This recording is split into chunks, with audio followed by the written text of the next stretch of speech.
Hey, everybody, welcome to another edition of Claibs Online. This time we feature the Commish, our newest teammate on Claibs Online, and we're going to do this on a weekly basis along with following him on his writing on our website as well. So, Commish, here we are at spring training.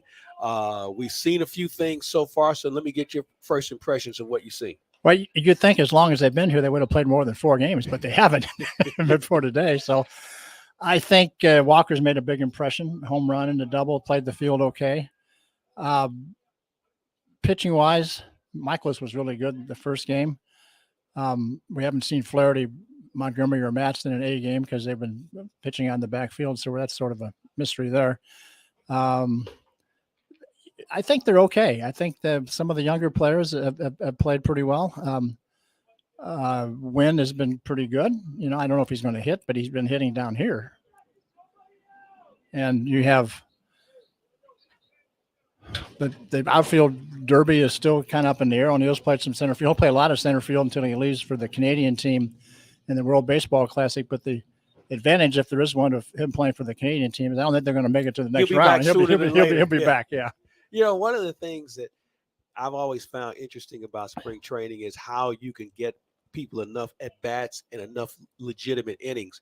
Every inning is important, and we talk about, as you mentioned, working guys on the backfield. That's all good and well, but don't you want to see some hitters, some legitimate hitters as well, where you can actually have a little bit more of a game environment? Yeah, I do, but I guess those other guys are going to be slotted in Flaherty Saturday, Montgomery Sunday, and Matt's Monday. So they're going to get 5 starts. That's probably enough, and they'll be able to go 3 or 4 right away out here. What has caught your eye with regard to the rule changes? I know we talk a lot about the pitch clock and its impact, and I commend the umpires for enforcing it from day one, and they've been backed up by Major League Baseball. Give me your thoughts on what you've seen about it and its impact. Well, it's interesting that the veteran pitchers are the ones having trouble with it. The guys that came up from the minors, that's no big deal to them. Yeah. They just sail right through. But those veteran guys, like Quintana the other day, who's been around forever, he pitched for the Mets. He's 34 years old. He made his first start. He allowed 3 doubles and a home run in the first inning. And I asked him, I said, did the pitch timer bother you? And he said, yeah, I was paying attention to it. Later on, I just said, let's just take care of myself. But I did notice that. Yeah, it's funny as he mentions it. I've seen some guys use Dakota Hudson, Giovanni Gallegos as 2 guys who I think it's affected them with their pace because they're getting the pitches off, but maybe not the pitches that they need to get for strikes because they've been hit pretty hard in the 2 outings that these guys have both had. Well, you're right. And what happens during the season when you have a starting pitcher who's hopefully going to go 5 or 6 innings, and he's been backing up third or covering first on a grounder, or is a wild pitch to the screen, he has to cover home, and he's a little winded when he goes out to the mound. He didn't have a time to collect himself. You better get ready. The next pitch is coming, pal, especially if nobody on base. You know, it's funny you say winded because one of the things that I think you're going to see with pitchers, certainly after this season, is probably getting better shape conditioning-wise. I mean, the wind sprints and all the things, because the game is faster. Guys were trying to get stronger. Now they need to be able to have a little bit more wind to back themselves up, especially, as you mentioned, backing up plays to first base. Those things you don't take into account until you get back to the mound, and all of a sudden the heartbeat's racing a little faster than normal. And then if you don't throw your pitch, the next pitch, more than about 80% of what you have available, that pitch is going to end up in the parking lot. Yes, exactly. Which brings me to this. For some of those guys that we see that have been known to have a good fastball, they throw 98 miles an hour, 100 miles an hour, they can't reload that quickly. So do they have to start thinking about that secondary pitch? Maybe it's a slider, maybe something that doesn't create as much stress, and make sure that they can throw that for strikes as well? Yeah, for sure.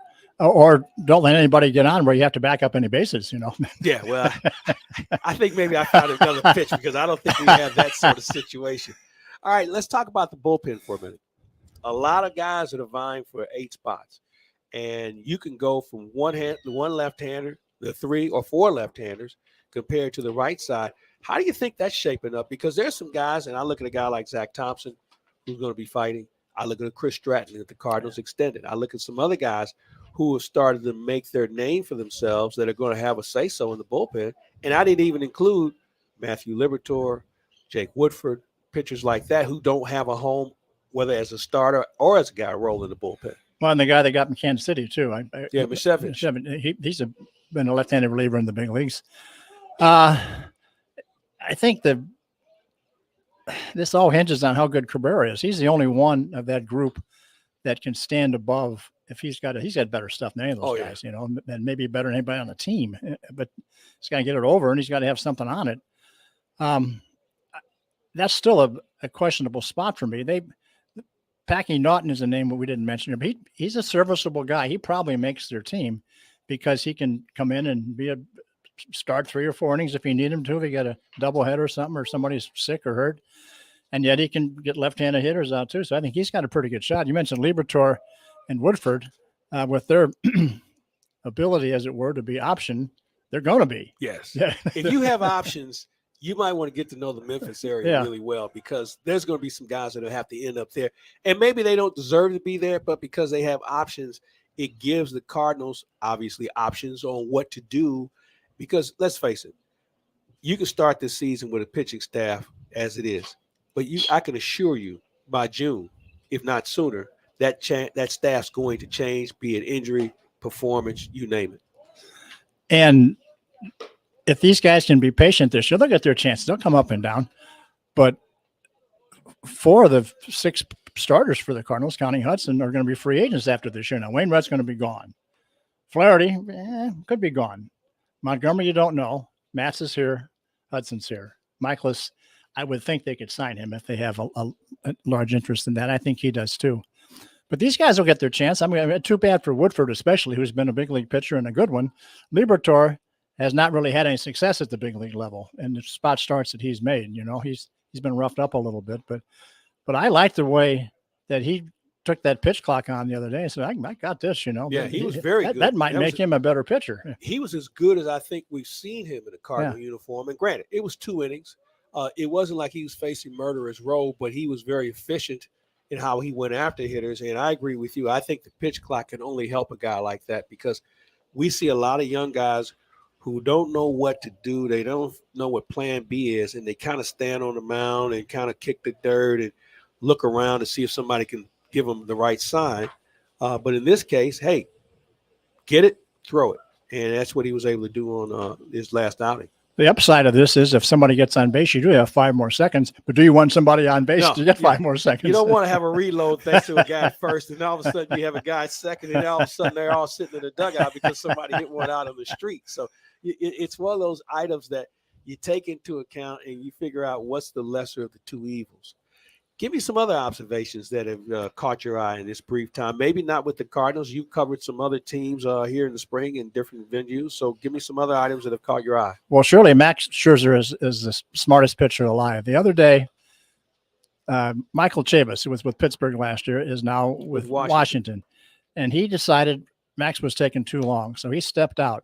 Well, the hitter gets 1 step out. And so there was a guy at first base at the time. So he stepped back in. He's stuck now.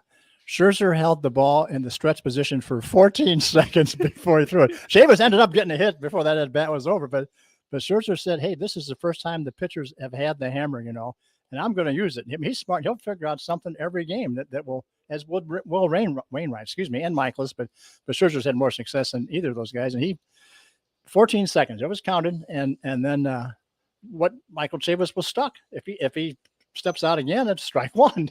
This is where Major League Baseball has to think about making sure they keep veterans around to be able to teach young pitchers and young players how this works. And it's interesting. The reason why I bring it up, the NBA is going through a CBA negotiation. Now, granted, the contract isn't over until after next season, and they're almost close to signing a new deal. One of the stipulations is they want to make sure that a veteran is available to be on a roster where it doesn't hurt them salary cap wise to do the mentoring and the tutelage that I think sports needs. And you pick the sport, I'll show you where they need to have veterans to show guys how to play the game and the sport in a professional manner.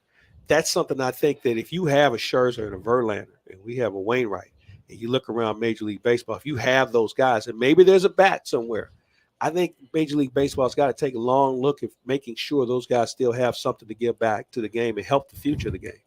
Those are the guys that are going to have the most success if they have enough energy to go through this. And Scherzer will make sure he has enough energy, and so will Wainwright, so will Michaelis. They like pitching fast, and Scherzer actually called some pitches the other day, and I told him that I talked to Wainwright the day before, and that he wants to call his own pitches, which he may do today. And as soon as he has the ball back from one pitch, push the button and get ready to throw the next one. If the guy's standing in the box, if the guy's standing in the box and is looking toward the pitcher, you can throw anytime you want to. You don't have to wait till there are 8 seconds to go. Yeah. You know what? You work at your pace. Yeah. We're visiting with the Commish Rick Hummel of ClaibsOnline.com, Hall of Fame writer, and you've had a chance to go around a little bit. And you mentioned Scherzer. It's really hard to see what teams have right now because we're seeing a lot of guys that are wearing the 90s on the back. We're seeing a lot of teams that aren't traveling their A league, although I give Ali Marmol credit. The other day, he took a pretty good team down to Washington, and I commend him for that. And maybe the fact that there's so many of those guys that are going to be involved in the WBC, he wants to give them some at-bats and some opportunities because all the rules that they've been stressing in spring training will not apply in the WBC. That worries me that some pitchers will get like Johnny Cueto, for instance, is going to the WBC for the Dominican Republic. Well, as you know, he's not the quickest pitcher out there. I mean, he'll get to do whatever he wants to with pitching for the Dominican. But when he comes back to the Marlins, with whom he is now, that's going to be a problem. And you mentioned some of the managers don't bring their A team, although Ali did. I saw Coach Dusty Baker's outfit at Clover Park the other day in New York. I guess it was 2 days ago. And dadgummit, the same guys are here today. He just left them out on the road. Just get a hotel here and there's no Altuve, there's no Bregman, there's no Brantley. When do you think we'll start to see those players? Because we have people who watch this and who plan on coming down, and they want to see the good players play. So do you think we'll see that, third week of March where we get close to the start of the season and WBC will be winding down? Yeah, the WBC ends the 21st, and you assume that U.S. will be in the semifinals, if not the final. And then they play the 22nd, 23rd, 24th, 25th, 26th, 27th. But the last two are on the road. So they only have 4 home games then. The time to see them is right now. If you can get on a plane or get in a car and get down here, because they play 4 games in the next 5 at home. And Ali's going to play Goldschmidt and Arenado all these games. He'll play them. They're both in action today. No one's DHing. Goldschmidt's at first base, and it'll probably be different tomorrow. But those guys want to play, and this is the best schedule they have for the season because they leave for the WBC after the games of the 6th, I believe. That's just as well with them because the next 2 games are in Detroit and Tampa. And they don't want to play over there at Lakeland or at Tampa. Why would anybody want to play over here? No. I mean, granted, they're great facilities, but that bus ride through Alligator Alley is not one that you would find enticing. Well, and just it's like 3.5, 4 hours over there. I think back to the days when Tony La Russa was managing and the Indians were still in Winter Haven, which is right in the middle of the state and real hard to get to. Yes. And Tony's dad was still alive, and he was coming over from Ybor City or Tampa, wherever he was living. So Tony says, okay, I'm bringing my team over there. So he brought the Big Mac, everybody else, and it was a home run derby. The Indians had 1,000 home runs and started the Cardinals. It was 14-12 or something. But the bus got stuck on the turnpike on the way back, and McGuire's back started acting up on him, and he was bothered the rest of the year just because he had been on that just trip. for one road trip. Yeah. Hey, before we wind things down, how are we handling the NCAA tournament this year? And give me some of your thoughts, because I think this will be the most wide open event the NCAA has ever seen because nobody knows who really can play. The transfer portal has turned this whole basketball season upside down, and there's some teams that still are trying to figure it out. And maybe those are the teams that probably won't be in the tournament, but it's going to be unlike anything we've seen because I don't think there's a true clear-cut favorite. I think Kansas is the best team. Probably they have a great coach, but there's probably 25 teams that can win it. You look at the Big 12, they've got 3 or 4. The Big 10's got 4 or 5. The Southeastern Conference has got 1 in Alabama that could win it, I think. But the ACC's got a couple, although it's hard to believe that Pitt is the champion of that league. Yeah, that's at kind of a head scratcher. But from my standpoint, the WBC is putting quite a crimp in my sales, as it were. Yes. You should say. Wayno likes to play. Arnado likes to. There's some guys that'll be at the WBC. Newt Barr, Tommy Eben, they may have to. Western Union their picks in or something. Picks. Yeah, they may have to text in. The entries could be down this year For the money. Yeah, I think they're good for the money. Yeah. Yeah. I don't want to be paid in like yen or anything. No, that's a good point. I get confused. U.S. currency is the only thing we're accepting. Maybe we can use your credit card, so to say. And Venmo, I don't get that Venmo stuff. Yeah, well, you know what? Maybe we'll designate somebody to handle that for you. Now, as a former champion, I think you'll be able to jump in and help me through these tough times. Yeah, exactly. All right, Commish, this has been fun, and we'll be doing this on a weekly basis. Don't forget, you can read the Commish's column on ClaibsOnline.com as well. So for Rick Hummel, I'm Mike Claiborne. We thank you for checking us out, and we look forward to talking to you another time. And we have a chance to sit down with the Commish, talk a little baseball from Jupiter, Florida.